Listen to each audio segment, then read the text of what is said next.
স্ত্রীর প্রতি স্বামীর দায়িত্ব কর্তব্য সম্পর্কে বলুন প্লিজ। নিশ্চয়ই এটা কোনো মহিলা প্রশ্ন করেছেন। কিভাবে বুঝলাম? কারণ উনি জানতে চাইছেন স্ত্রীর প্রতি স্বামীর কর্তব্য, হয়তো স্বামী এখানে আছে, এটার সাইজ করা দরকার। অতএব হুজুর একটু বলেন তাকে যে আমার অধিকারগুলো কি কি একটু বুঝাই দেন। এটা ভালো, এটা দোষের কিছু না। মুশকিল হলো যদি এই প্রশ্ন হয়তো বা কোনো পুরুষও দিতে পারেন, আমি ধারণা করছি, এই প্রশ্ন যদি হয় না একজন পুরুষ লেখেন, তখন উনি লিখবেন স্বামীর প্রতি স্ত্রীর দায়িত্ব কর্তব্য কি হুজুর একটু বলেন। আমরা সবাই অধিকার সচেতন, কর্তব্য সচেতন না। অথচ ইমানদার অধিকার সচেতন হতে পারে, তার চাইতে কর্তব্য সচেতন বেশি হবে। আমার অধিকার আমার স্বামী আদায় করছেন না, আমার অধিকার আমার স্ত্রী আদায় করছেন না, তিনি আল্লাহর কাছে পাপিষ্ঠ হবেন, অপরাধী হবেন। বাট আমার দায়িত্ব হলো আমার কর্তব্যগুলো আমি ঠিকমতো পালন করছি। কথা বুঝেন নাই?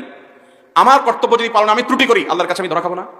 আমারটা আমি ঠিকঠাক মতো আদায় করছি, উনি ত্রুটি করছেন, উনি আল্লাহর কাছে ধরা খাবেন। আমার সাময়িক একটু অসুবিধা হচ্ছে, কিন্তু আমার কোনো লস আখেরাতে হবে না। এটা ইমানদারের থিঙ্কিং এবং চিন্তা ভাবনা। যাই হোক, যেহেতু মানে প্রশ্ন আসছে যিনি করেন, মহিলা করুক আর পুরুষ করুক, আমরা সাধারণত হাদিস বলার সময় সবাই যার যার পক্ষের হাদিসটা খুঁজি। আমাকে অনেক স্বামী বলে, হুজুর আপনার অনেক বক্তব্যের লিঙ্ক আমাদের বউরা আমাদেরকে পাঠায় এবং মেনশন করে, বলো দেখো মাইন্ড ইট, শুনো কি বলছে হুজুর।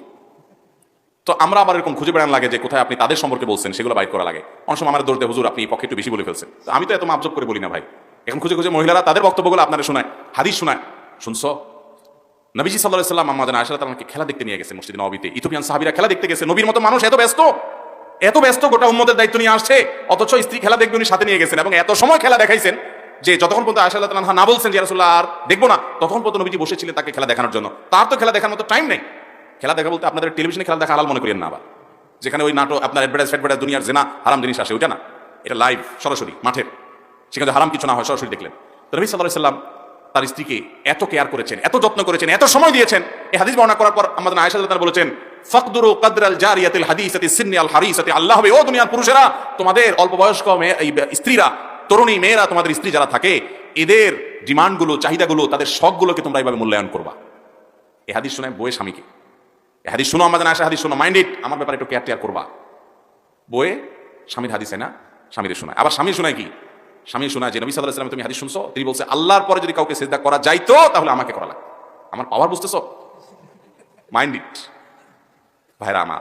অথচ দরকার ছিল ওই প্রথম হাদিসটা স্বামী দেখা যায়, আরে নবী সাল্লাল্লাহু আলাইহি ওয়াসাল্লাম তার স্ত্রীকে এত সময় দিতেন, তাহলে আমি তো আমার স্ত্রীকে এরকম কেয়ার করা উচিত। আল্লাহ কোরআনে বলেছেন ওয়াশিরুহুন্না বিল মারুফ, তোমরা স্ত্রীদের সাথে সংসার করবে, বসবাস করবে, সংসার করবে, একসাথে থাকবে সুন্দরভাবে। ছোট লোকের মতো, ছেসরার মতো গালিগালাজ করা, মুখ খারাপ করা, তাদের সাথে ব্যবহার খারাপ করা, অত্যাচার করা, এগুলো করবে না। সুন্দরভাবে জীবনযাপন করবে। আমাদের নবী করিম সাল্লাল্লাহু আলাইহি ওয়াসাল্লাম তার স্ত্রী, একাধিক স্ত্রী ছিলেন এবং তাদের মধ্যে টুকটাক মনোমালিন্যও ছিল। কোনো দিন কারো গায়ে টোকা দেন নাই, আঘাত করেন নাই, কটু কথা বলেন নাই, সবর করে গেছেন, সুন্দরভাবে জীবনযাপন করেছেন। এটাই হবে মুসলমানের জন্য আদর্শ। একজন স্বামী সেগুলো তাকাবে যে তার কর্তব্য কি, আর স্ত্রী তাকাবে যে আমার স্বামীকে আল্লাহ তাআলা কত মর্যাদা দিয়েছেন। অতএব তিনি কোনো ক্ষেত্রে ভুল করলেন বা আমার থেকে একটু বুঝ কমই আছে, কিন্তু যেহেতু তিনি স্বামী, তার আনুগত্য এটা আমার জান্নাতে যাওয়ার জন্য পূর্ব শর্ত। নবী আলাইহিস সালাম বলেছেন ইযা সাল্লাতিল মারআতু খামসাহা ওয়া সামাত শাহরাহা ওয়া আতাআত যাওজাহা ওয়া হাফিজাত ফারজাহা, কোন নারী যখন ৫ ওয়াক্ত সালাত আদায় করবে, রমজানের সিয়াম পালন করবে, স্বামীর আনুগত্য করবে আর নিজের ইজ্জত সম্ভ্রমকে হেফাজত করবে, কোন প্রকার হারাম সম্পর্ক কারোর সাথে ফেসবুকে, ইনবক্সে, ইমোতে, হোয়াটসঅ্যাপে, অনলাইনে, অফলাইনে করবে না। এই কাজগুলো যদি কোনো নারী করতে পারে, জান্নাতে যে কোনো দরজা এসে যেতে পারবে।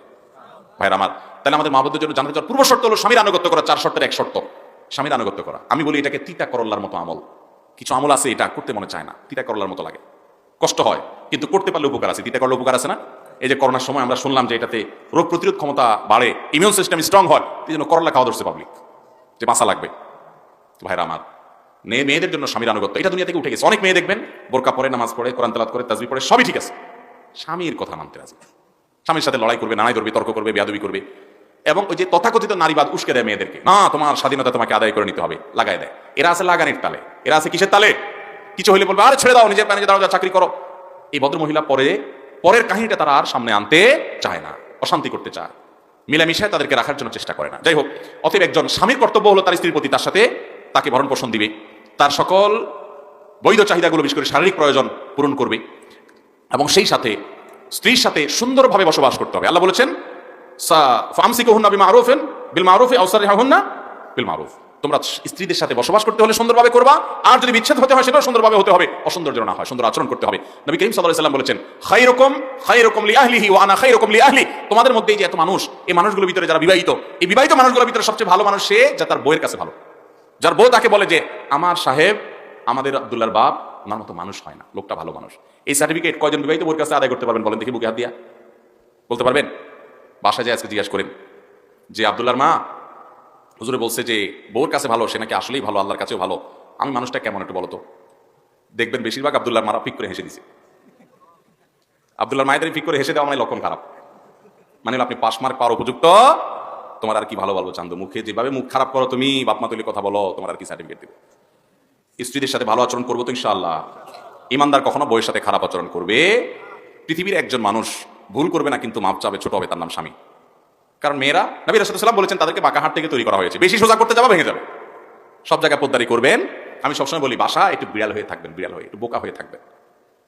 আমি যে আমার বাসায় বাচ্চাদের সাথে বাসার সবার সাথে এমনভাবে থাকি যে ওরা মনে করে এই লোকটা দুনিয়ার আসলে কিছুই বোঝে না, রীতিমতো ওই একটু একটা পাগল দেখলে যেরকম সবাই ঢেল মারে ওইরকম সবাই ঢেল মারে। আমি তো এটাকে এনজয় করি যে আলহামদুলিল্লাহ।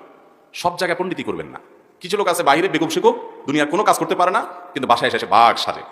ভদ্রলোক বাসায় বিড়াল থাকে, বাহিরে বাঘ থাকে, আর অভদ্রলোক ছোট লোক বাহিরে বিড়াল থাকে, বাসায় এসে বাঘ হয়ে যায়। কথা কি বুঝতে পারছেন? অতএব স্ত্রীদের সাথে দুরাচরণ করা বন্ধ করবেন তো ইনশাআল্লাহ, এছাড়া কখনো ভালো মুসলমান হতে পারবেন না। এখন তো সব মহিলাদের পক্ষের ওয়াজ চলে গেল, কারণ প্রশ্ন তো সেরকম আসছে। মহিলাদের কর্তব্য তো বলা দরকার আছে না মহিলারা প্যান্ডেলে? আরে সর্বনাশ, বাসায় গেলে সব সাইজ করে ফেলবে, আরেক মুসিবত। বোনরা তাদের হক, তাদের দায়িত্ব, তাদের কর্তব্য তারা পালন করবেন। কোন এক সালাফ বলেছেন, কোন এক সালাফের স্ত্রী বলেছেন, তাবি বলেছেন যে এখনকার, তিনি তখনকার কথা বলেছেন, এখনকার যুগের নারীদের, মুসলমান নারীদের অধপতন হয়ে গেছে যে স্বামীদেরকে তারা খুব একটা পাত্তা দেয় না, অথচ আমরা আমাদের স্বামীদেরকে, তিনি বলছেন তার কথা যে আমরা আমাদের স্বামীদেরকে, রাজাদেরকে প্রজারা যেরকম সম্মান করে আমরা সেরকম সম্মান করতাম।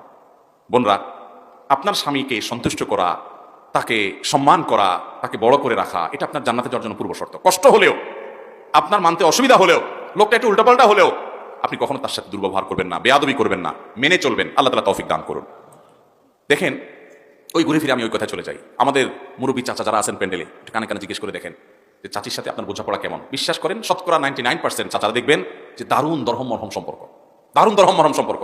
কারণ তাদের মধ্যে ওই যে পারস্পরিক শ্রদ্ধা বোধ ছিল, ভুল ত্রুটি থাকলেও সেটাকে একটা পর্যায়ে সংশোধন করে নিত। আমি সবসময় বলি দেখেন, ইবতিদায়ে ইশক আর ইন্তেহায়ে ইশক বরাবর नहीं होता है। অনেকে দাম্পত্য জীবনে, বেশিরভাগ তরুণরা বিয়ের পরে প্রথম 1-2 মাস 3 মাস খুব মহব্বতে যায়, ইটিস পিটিস মেসেজ আদান প্রদান, বাদাম চানাচুর, আপনার এটা সেটা খাওয়ানো খাওয়াই খুব মহব্বত চলে। এরপর আস্তে আস্তে যখন সামনে আগাতে থাকে, সামনে আগাতে থাকে, সামনে আগাতে থাকে, একটা বাচ্চা হয়ে যায়। এরপরে আস্তে আস্তে ইউক্রেন রাশিয়া যুদ্ধ বাঁধে। অনেক বেকুব আছে ওখান থেকে সংসার শেষ করে ফেলে। নদীর দুই পাড়ে, নদীর এক পাড়ে দেখবেন যে অনেক ঢেউ, এরপরে আপনি সামনে চলে যাবেন, মাঝখানে অনেক সময় ঝড় পড়লে বড় ঢেউ থাকে, কিন্তু আপনি যদি কোনো রকম সেটাকে অতিক্রম করতে পারেন তাহলে আপনি ওই পাড়ে গিয়ে শান্তি পাবেন। ভাইরা আমার, দাম্পত্য জীবনের একেবারে শুরুতে শুধু মহব্বত আর মহব্বত, মহব্বত আর মহব্বত দেখবেন, মহব্বত ছাড়া কিচ্ছু নেই। এরপরে মাঝখানে যখন যাবেন দেখবেন ঢেউ আর ঢেউ, ঢেউ আর ঢেউ, অশান্তি, এটা নিয়ে গন্ডগোল, ওইটা নিয়ে গন্ডগোল, ফাসাদ, কথা কাটাকাটি, তর্ক বিতর্ক। যদি কষ্ট মষ্ট করে জীবনটা পার করে দিতে পারেন, সবর করতে পারেন, দেখবেন বৃদ্ধ বয়সে আবার দেখবেন আগের মতো মহব্বত উতরে দিচ্ছে। এটাই স্বাভাবিক, বুঝেন না কথা? বিশেষ করে মহিলাদেরকে আমি বলি যে স্বামী উল্টাপাল্টা করে, অত্যাচার করে, আপনার প্রতি জুলুম করে, আপনি অবশ্যই সম্ভব হলে প্রতিকার করেন, কিন্তু যদি সবর করার মতো হয় অবশ্যই সবর করেন। কারণ স্বামী সোজা হয়ে যাবে, আমি লিখে দিতে পারি আপনাকে। স্বামী সোজা হবে, তার বাপ মা শ্বশুর গোষ্ঠী সোজা হয়ে যাবে। কখন সোজা হবে জানেন? যখন ছেলে মেয়ে বড় হয়ে যাবে।